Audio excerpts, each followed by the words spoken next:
नेमका कोणत्या ठिकाणी हा पाहणी दौरा केला जातोय? अगदी जर आपण बघितलं तर उपमुख्यमंत्री अजित पवार आणि पुणे जिल्ह्याचे पालकमंत्री हे पिंपरी चिंचवड या भागामध्ये आता कामांची पाहणी करतायत। खरं तर मेट्रो कामाची पाहणी करायला ते या ठिकाणी आले होते, मात्र हिंजवडी IT पार्क हे सध्या वॉटर पार्क झालंय का अशी चर्चा सध्या सोशल मीडियावर होतीये। कारण याच भागामध्ये जवळपास 3-3, 4-4 फूट पाणी रस्त्यावर साचलेलं होतं आणि यातूनच ती PMPML बस जाताना दिसत होती आणि त्याचे दृश्य या ठिकाणी व्हायरल झालेले होते। खरं तर या भागामध्ये मोठे ओढे वाहतात, मात्र अनेक बिल्डिंग्स, मोठे मोठे कंपनीज या ठिकाणी उभे राहिलेले आहेत आणि ते नक्की कॅनल जे ओढे होते ते कुठं गायब केलेत, अक्षरशः त्यांना छोट्या छोट्या नाल्यांचं स्वरूप देण्यात आलेलं आहे आणि त्यामुळं सध्या पाणी पाऊस झाल्यावर रस्त्यावर साचतं, मोठ्या प्रमाणात पाणी रस्त्यावर येतं, अक्षरशः वाहतूक कोंडी होते, एवढा त्रास लोकांना इथं होतोय आणि सातत्याने याकडं प्रशासनाकडून दुर्लक्ष होताना दिसतोय। याच सगळ्या कामांची पाहणी करण्यासाठी आज अजित पवार आलेले आहेत। जर आपण बघितलं तर हेच ते ओढे आहेत।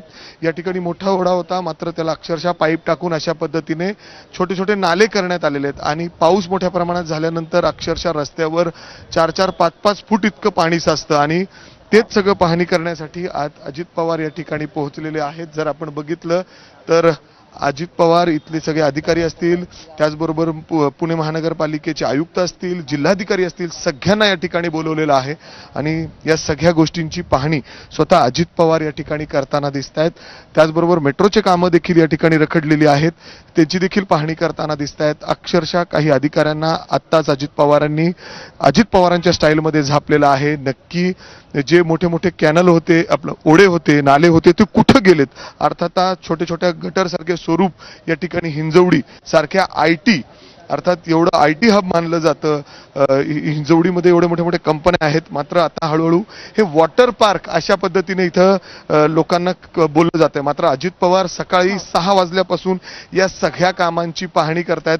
नक्की यानंतर अजित पवार एक आढावा देखील घेणार आहेत आणि यामध्ये ते आदेश काय देतात हे पाहणं महत्त्वाचं असेल। मात्र ज्या पद्धतीने सध्या काही अतिक्रमण असतील, काही इल्लीगल कामं असतील, पुणे शहरात जसं मोठे मोठे जे ओढे होते ते हळूहळू छोटे करण्यात आलेले होते, तशाच पद्धतीने या हिंजवडीमध्ये देखील केलं जातंय आणि त्यामुळंच रस्त्यावर मोठ्या प्रमाणात पाणी साचतं आणि हिंजवडी देखील आता हिंजवडी IT पार्क हे वॉटर पार्क होतंय का असा प्रश्न या ठिकाणी या IT पार्क मध्ये विचारला जातोय आणि अजित पवार याच सगळ्या गोष्टींचा आढावा घेत आहे। आपण बघितलं तर लांबपर्यंत जे सगळे अधिकारी आहेत ते अजित पवारांच्या मागं चालताना दिसत आहेत। काही अधिकाऱ्यांना या ठिकाणी आत्ताच झापलेलं देखील आहे। कशा पद्धतीने यांना परवानग्या देण्यात आलेल्या आहेत, का दिलेले आहेत, नक्की जे ओढे इथं वाहत होते, जे नाले मोठे वाहत होते ते कुठं गेले, बिल्डिंगच्या खाली हे नाले कसे? त्यामुळे अजित पवारांचा हा पाहणी दौरा हिंजवडीकरांसाठी अत्यंत महत्त्वाचा आहे। त्यांचा हा पाण्याचा प्रश्न असेल किंवा मेट्रोचा प्रश्न असेल, हा कधी सुटणार हा सगळ्यांनाच पडलेला प्रश्न आहे आणि त्याच पार्श्वभूमीवर अजित पवारांचा हा पाहणी दौरा अत्यंत महत्त्वाचा ठरणार आहे। धन्यवाद मिकी, आपण दिलेल्या या माहितीबद्दल।